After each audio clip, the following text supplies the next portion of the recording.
Hello, my name is Alex Isles, and in today's episode, we're going to be looking at Ida, the Flamebringer.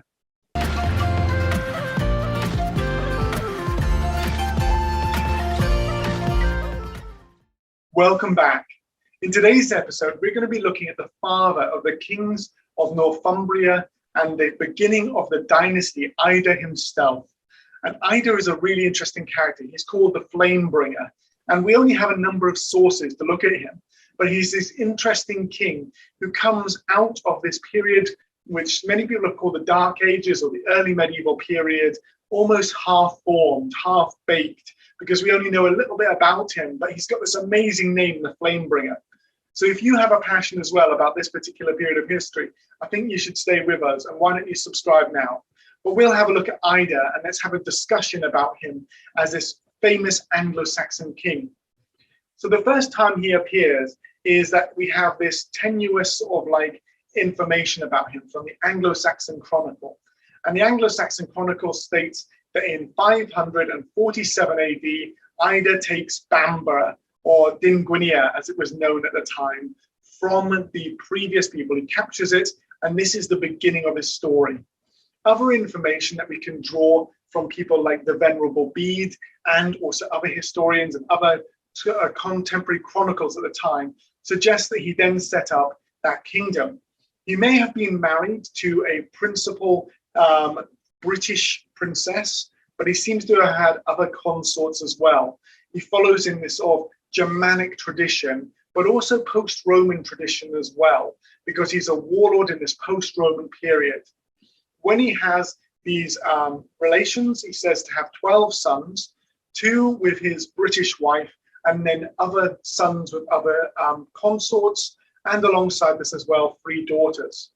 When he has this family, he controls the region in the area around here of what would become the Anglian kingdom of Bernicia, the northern half of the kingdom of Northumbria. Alongside this as well, it seems that he then starts securing his power base and becomes very powerful, and 4 of his sons follow on from him to become kings of Northumbria.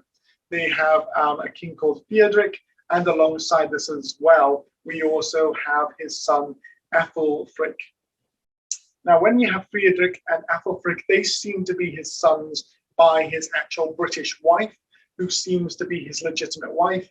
But then you have the other sons as well, who are from other consorts and stuff like that. Now, when Ida's ruling, we don't actually know the dates of his rule. We haven't got much knowledge about that. We haven't got much information. But what we can do is we can draw other sources around to get an image of what he would have been like. First of all, he seems to have been able to control the area. So it seems that he has some sort of warband around him. And when we think of these Anglian warbands, they have to be seen in the period of time. So think of stuff like, though this is much later, you can look at stuff like the Sutton Hoo burial, where we've got these gold, amazing fittings on the armor. We've got the amazing faceplate on the helmet, which has got a lovely moustache. So we can presume that he was moustached or had a handlebar moustache, which seems to have been very much vogue amongst the Britons and also the Anglo-Saxons at this period. He would have worn bright colors, reds, blues, things like that, which were more like, it's sort of like showing off the color and the style of the time. We can also draw from just this area here in Denmark, where we've seen bog burials from the 3rd century, where we can see brightly colored plaid and tartan garments. Again, if you're watching this and you're suddenly like, well, actually, only the Scots are about tartan and plaid. Well, it's really popular amongst the Germanic peoples in the pre-Roman periods, and also into the Roman period as well. And we have descriptions from Germanic troops being stationed in Rome of them wearing green and yellow cloaks and being very brightly colored and very, sort of outstanding to the Roman citizens. So there's some really interesting stuff there about how brightly colored Ida and his warband would have been, with golds and lots of metalwork and very fine metalwork as well. Animals would have been in this metalwork, such as eagles, which were very popular amongst the Germanic peoples. We see it in Frankish art, we see it in Gothic art, we see it again in Anglo-Saxon art too. So things like eagles, so there's possibility of influence in the Roman Empire. We also see as well very interestingly enough, there would have been things such as images of possibly Wodan dancers. So like dancers for the Wodan, you often see them with two spears and the helmets on and stuff like that. They're on stuff like the Sutton Hoo helmet and the Staffordshire hoard. We see those sort of plates from that, and other sort of images from that sort of period. So Ivan's warband would have been incredibly colourful and would have fitted perfectly into the warbands of the other kingdoms in this area here. He then, as I said, would have had his wife and his consorts and would have built himself a kingdom. And up in Bernicia, where Bamburgh is today, it would have been a very impressive fortress and stronghold with a palisade around it and a hall in the centre. And recent excavations at Bamburgh, actually in the last 3 to 4 years, have actually found a large Roman period or slightly post-Roman roundhouse. So this could have been the people living in Bamburgh prior to Ida's assault. And then when Ida takes over, we start seeing Anglo-Saxon occupation, Anglo-Saxon rectangular and rectilinear buildings being put inside of Bamburgh. So you start getting this image of what Ida's building here is bringing more Germanic traditions into an area which would have been British or Romano-British in character. Now, we don't, as I said before, we don't know how long his reign was, but he's then succeeded by his sons. We do know that his son Theodoric, when he becomes king, is besieged by an alliance of Britons at Bamburgh, nearby Bamburgh, at the island of Lindisfarne. When he's besieged by the Britons at Lindisfarne, this siege could have resulted in the Anglians being forced out of northern, what would later become northern England or central Britain. But it doesn't, because of the fact the Britons turn on each other, and it results in the murder of one of the most loved British kings at the time, a guy called Uren. And when Uren is killed, the alliance breaks apart and it allows for the dynasty of Ida to expand further into Bernicia, strengthen their political power, and then start taking advantage of the weakness of Reged, which was Uren's former kingdom.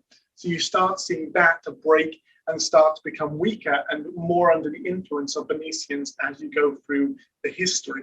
The Bernicians are actually quite lucky because they benefit from infighting from the Romano-British and the British tribes in and around the area. And they start to be able to expand. And as we talk about Ida's grandson, Athelfrith, you'll really be able to see that, because there is a real expansion of Bernician power under his control, caused by the fact that the Britons just can't stop fighting against each other. And I see this as almost influence from the Roman period, where you see from the 3rd century onwards, the guy with the biggest army often gets proclaimed emperor, then they have to go and fight against other imperial claimants, and then eventually they become emperor themselves. But everyone always, if they're in the military worlds, kind of wants to become the next emperor, so it creates instability. And I think that influenced a lot of the tribes in the post-Roman kingdoms. And alongside this as well, when you see the post-Roman kingdoms, there's always that dream of reinstating Roman power, of rebuilding the area around that.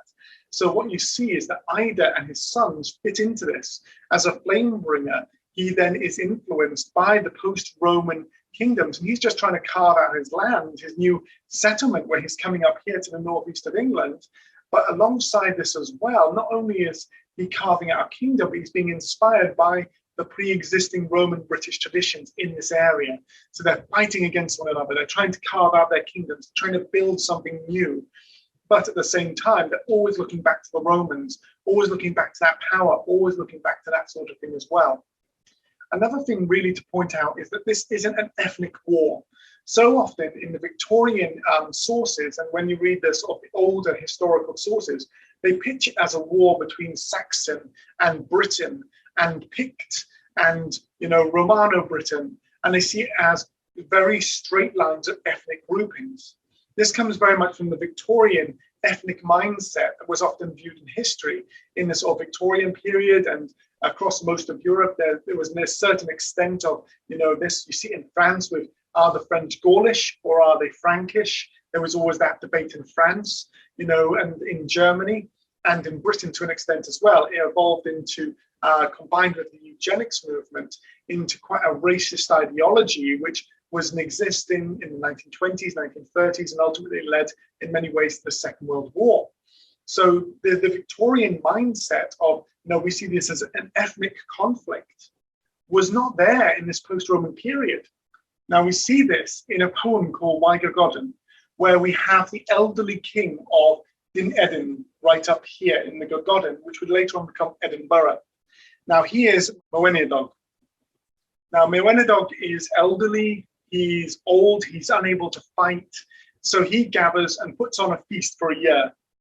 Now, what he does is he calls together all of these young men to form a war band. And when we look at the Wygogodden, it's really interesting because in the Wygogodden, there are Irish names, Anglo-Saxon names, British names, Scottish names, and Pictish names all in together. So when he's gathering these people together, it's not necessarily about the fact that, you know, this is to push out the Anglians as it's often been seen, but it's basically this aging king trying to protect his territory against other expansionist kings. And so he forms this alliance, he comes down and he fights at the Battle of Catterick as it's been understood today. And when he fights, they fight against forces of Bernicia and Deria. So we can see here we've got Deria and Bernicia, and they fight at the Battle of Catterick. So at this point, the Bernicians and the Derians were in an alliance together. So when you have that alliance together, it's that possible alliance that the Gogodden are trying actually to split apart or to break their power so that the Gogodden aren't under threat.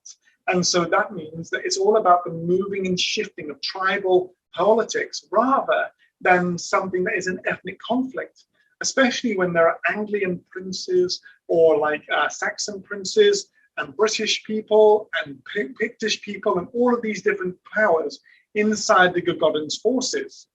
Because the Gogodden are gathering together a war band, and it's not necessarily about your ethnicity, it's about which lord are you swearing allegiance to. And when you swear allegiance to, this then creates the power base, and then from there, you go and fight. So we're going back to Ida. In Ida's war band, there would have been Britons, there would have been Angles, there would have possibly been other Germanics. We don't know, but there may have been Scots, Picts, and Irish who would have been young men who had maybe chosen the wrong side of the conflict and therefore would live in his kingdom, and then he would reward them, or possibly they would culturally convert to becoming Anglian Bernicians. So we've got some really interesting stuff going on here at a time when everyone is slowly and steadily becoming a part of something that would eventually form the nation of England, and also alongside this as well, the nation of Scotland to its north, and how all of these pieces, they're not set in place. They're all very molten. Culture, ethnicity, ideas of where the tribal boundaries or the lands of this early kingdoms would line up are still unformed. And all we have is the names of these characters. We don't know what they look like. We don't necessarily understand maybe their motivations, their characteristics, all of these sort of things.